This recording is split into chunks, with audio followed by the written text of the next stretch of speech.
večer, dámy páni.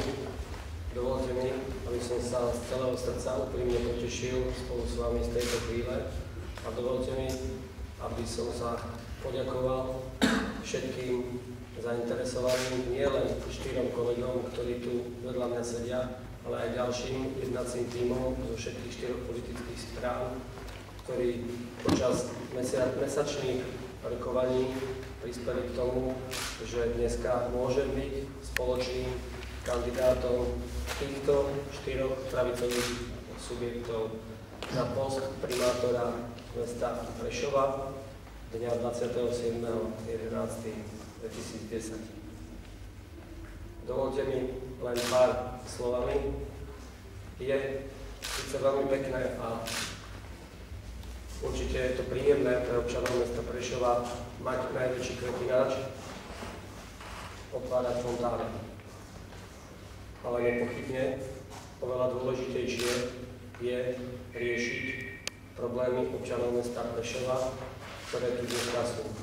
V meste je dopravný chaos, ľudia v Prešove nemajú dostatok pracovných príležitostí a čo je najhoršie, nám ako huby po daždi vyrastajú getá a sociálne skupiny. Tento trend a vývoj musíme spoločnými silami zastaviť a zvrátiť.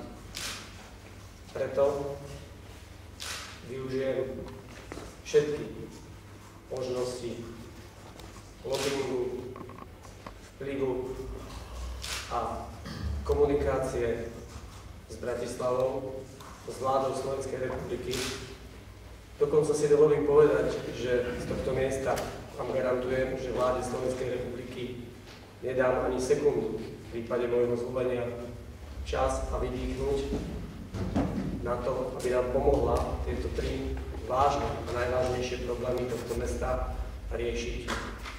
Aby po dlhých rokoch sme mohli s hrdosťou skonštatovať, že tretie najväčšie mesto na Slovensku, mesto Prešov, si zaslúži plnohodnotné postavenie aj v rámci ostatných krajských miest, lebo vieme v mnohých príkladoch a v mnohých prípadoch, že mu k tomu zatiaľ tak nie.